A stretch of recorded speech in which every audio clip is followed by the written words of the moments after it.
Ashraf world कप लाइ team selection जो ज़िम्मेवार अॻूणे चेयरमैन नजम सेठी खे करार ॾेई छॾियो आहे। पीसीबी ज्वाइन करण खां अॻु टीम सिलेक्ट थी चुकी हुई। PCB management committee chairman Najam Sethi 5 रांदीगरनि खे परॾेह में लीग खेॾण जी इजाज़त ॾिनी, जेके अनफिट थी विया। पीसीबी मैनेजमेंट कमेटी चेयरमैन चयो आहे, रांदीगरनि जे अनफिट थियण सबबि न रुगो एशिया कप हारायोसीं, पर वर्ल्ड कप में भी टीम की कारकर्दगी मुतासिर थी रही है। पीसीबी चेयरमैन चयो आहे।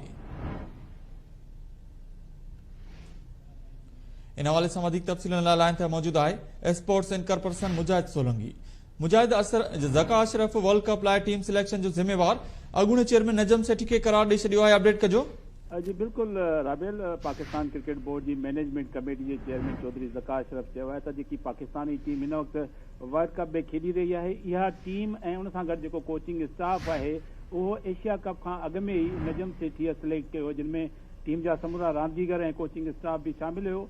उन जॾहिं मूं जेकी आहे पीसीबी मैनेजमेंट कमेटी की ड्यूटी ज्वाइन कई, पंहिंजी पोस्ट संभाली, तो उन वक्त इहो मुनासिब न समझो तो जी टीम सिलेक्ट थियल है उनमें तब्दीलियूं कजनि ऐं कंहिं भी उन शइ जो जेको है सो न चयो तो इनमें टीम में तब्दीली करण खपे, छाकाणि जो टीम कॉम्बिनेशन बिल्कुल बेहतर हो। इन करे उनमें का भी तब्दीली न कई वई, पर जी भी टीम सिलेक्ट कई वई ऐं कोचिंग स्टाफ हो वो नजम सेठी जेको आहे सो सिलेक्ट कयो। उन सां गॾोगॾु संदसि चवणो त हिन पंहिंजे दौर में हिन वक्त प्लेयर्स के दुनिया जूं 2 लीग खेॾण जी इजाज़त ॾिनी आहे, जॾहिं त नजम सेठी पंहिंजे दौर में 5 टॉप रांदीगरनि खे एशिया कप खां अॻु में जेके मुख़्तलिफ़ लीग थींदियूं आहिनि उन्हनि में खेॾण जी इजाज़त ॾिनी, जंहिं सबबि रांदीगरनि जे मथां प्रेशर आयो ऐं केतिरनि ई इंजरीज़ जो शिकार थिया, जिन में सब खां वॾी ॻाल्हि आहे त नसीम शाह हिन वक्त भी जेको आहे उहो इंग्लैंड में जेको आहे सो पंहिंजी रिहेबिलिटेशन कर रहियो आहे। एहसानुल्लाह भी फिटनेस के मसलनि जे वटि चढ़ियल आहे। मोहम्मद हसनैन भी फिटनेस के इशूज़ के मुंहुं ॾेई रहियो आहे। हिन वक्त वर्ल्ड कप में जेको मौजूद आहे फ़ख्र जमा उहो भी फिटनेस के इशूज़ के